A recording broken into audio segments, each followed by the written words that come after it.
Are you up for rooting for Alabama, Tennessee fans? Because that's what you need to do. And why, Caleb Calhoun? Why does Tennessee need to root for Alabama? Guys, Tennessee at this moment has one quality win on their resume, and it's Alabama. And unless they beat Georgia, another one's not coming. I don't care what happens with Vanderbilt the rest of the year. By the way, Vanderbilt's not going to finish with more than 7 wins. That's not going to be a quality win if you beat them in Nashville. Sorry, it's not. Their only quality win at this point is going to be Alabama.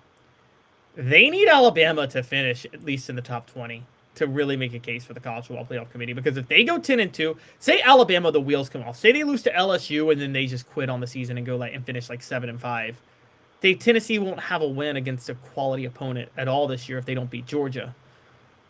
How do you justify putting them in the playoff at 10-2 if there's a hodgepodge of 10-2 teams?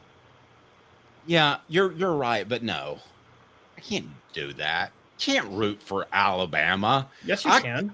No, and Tennessee fans can't do that. That's not doable. Yes, you can. No. Yes, you can. No, you absolutely can. No, guys. No. Guys, if you're, this is I'll say this too, and I know people who do this. This is loser fandom is what we call it. Is when you root against your rival to the detriment of your own team. Okay. How many times are Tennessee and Alabama going to recruit against each other? A lot is the answer. Okay. Now, are you Dave, rooting? You don't sacrifice the season itself for recruiting. You don't. Recruiting's a 4 or 5 year cycle. You're talking about 1 year. But you don't this 1 year you don't sacrifice what you want, what you can do in a season. You don't sacrifice making the playoff for recruiting. You never do that. That's not something you do. If you have a chance to win a national title, you don't sacrifice that. That's like in the NFL, Dave. I know you're a Cowboy fan, but I'm going to throw them out because you actually would say yes, they should do this. So I'm not going to count them. If you're in the NFL and a regular team is playing for a spot in the playoffs, would you say, well, I want them to lose this game so that they can get that higher draft pick? Let me tell you about that. No, you play for the playoff spot. Way different. That is one player, and you're not getting that high of a draft pick, and it's not going to affect it that much. If the wheels come off at Alabama, you could easily haul in 8 to 10 high-level recruits over the next 3 or 4 years that you wouldn't have gotten if they were still relevant. I think you forget when Alabama was completely irrelevant, and Georgia, I'll throw in there as well, had a Dodo Bird as a head coach, which they don't now. But when that was the case, when Alabama was irrelevant, Tennessee was at its best. Yes, but Tennessee can still be great. And you don't sacrifice a playoff season on behalf of this. You don't. On the potential of one, we don't know that Alabama will be completely irrelevant long term. Let me engage you in the recruiting thing for a minute, which I can't believe I'm doing because I've never been one. You don't sacrifice a playoff team that has the defense that could win you a national championship. Dave's saying, I don't want to win a national championship. That could hurt me in recruiting, guys. Say that. Justin, thank you. Said, I will never root for Bama no matter what the circumstances are. You're a fine American, sir. Thank you. I appreciate that. Ridiculous. Guys, okay. You don't sacrifice a national title for recruiting purposes down the road. You take the championship. And the championship's on the line if you can make the playoff. You want to make the playoff, okay? Now, to engage your recruiting point for a minute, Dave, what makes you think that just because they're bad this year that they are going to fall off the rails? What happens if Kalen DeBoer gets his next Michael Penix Jr. coming in? And all of a sudden they're back to dominant next year. It ain't like Georgia's going anywhere anyway. Okay. So, yeah. Now, here's what you could say. And here's what you should have said, because it's all about the confines of the season itself. You sacrifice things for recruiting, you always get burned. Ole Miss fired David Cutcliffe because he couldn't recruit. But, Ed Orgeron was a great recruiter. And, yeah, he was such a better coach than David Cutcliffe. Let me tell you about it, okay? Florida fired Dan Mullen because he couldn't recruit. Man, things are going so well right now under Billy Napier, okay?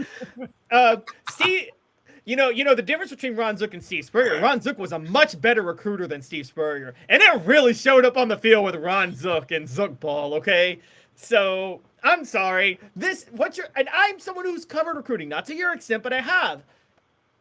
Recruiting recruits itself. Schools recruit themselves most of the time. That's just a fact.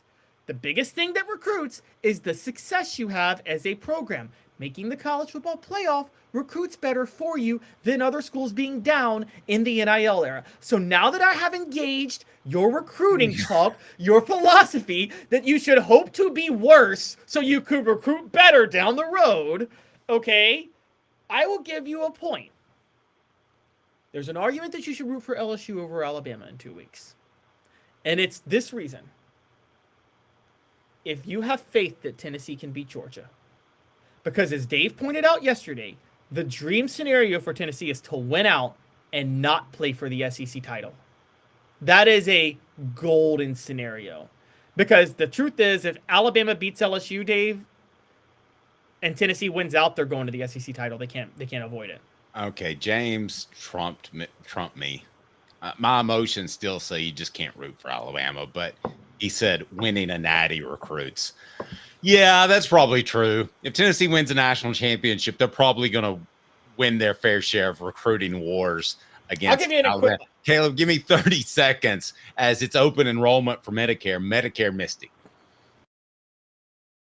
19 years this year. I've been in the community since 1993. You're getting a lot of information. Unlike when you were working, they made the choice for you. Now you have to make the choice. Come to us and let us help you make it easy. Call Medicare Misty, MedicareMisty.com or 423-777-5577.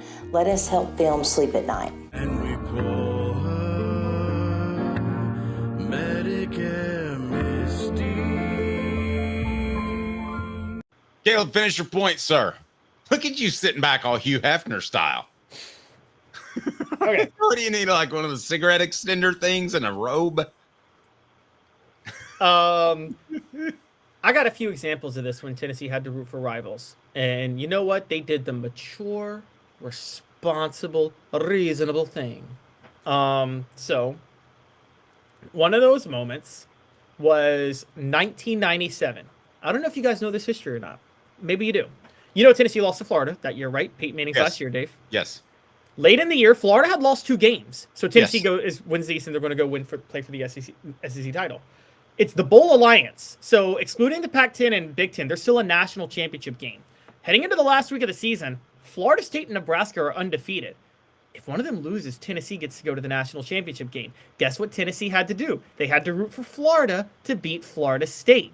And guess what happened? Florida beat Florida State in what was one of arguably the finest regular season games Steve Spurrier ever coached, where he alternated the quarterbacks back to back and they beat Florida State. And I remember watching that game in the middle of it thinking, it's finally going to blow up for the great offensive guru of my generation. I thought that he's going quarterback to quarterback. In the first quarter, I was thinking, this is where it blows up in his face. That was perhaps his greatest coaching day ever. You're right. It was. And it worked.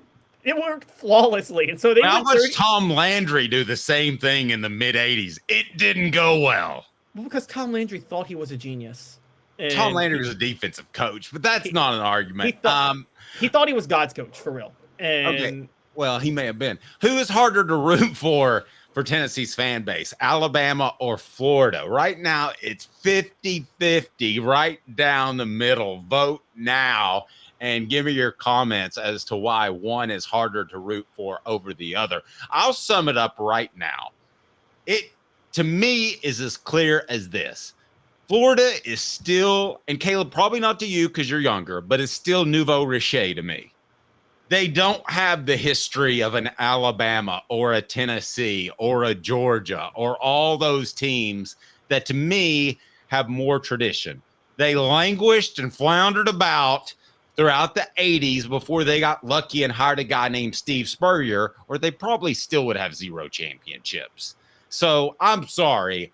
You're not a real member of the party right now. Well, here's why the hatred runs really deep. Not only are they nouveau riche in that way, but also like they got good because of all the historic migration to Florida starting in the 50s with the invention of air conditioning. So there's a lot of Florida that just doesn't feel South culturally. You know what I mean? So it feels like a non-Southern school culturally. Let's just be honest. When you cross the border, it feels like you've gone to a different country. People talk about going to Dominica and Belarus and all these places. I'm like, just go to Florida. It feels It's crazy. it feels like USC is dominating the SEC when Florida dominates the SEC, doesn't it? It feels like a Southern California school is dominating the SEC. Yes, but we know under Lincoln Riley that Southern California is never going to dominate anything. No, they will not. They will not. And so yeah, no, we would. So and also it didn't help that which is hilarious when you think about it, because how did the program get built? Under Steve Spurrier, the most Southern sounding head coach of all time. Okay, the Nouveau Rocher non-Southern school, Dave, had the coach with the second most Southern accent in SEC history. I mean, Ed Orgeron's got the most Southern accent, but would you say Steve Spurrier is number 2? Yeah, in terms of thick accents. Yeah, and that's pretty good.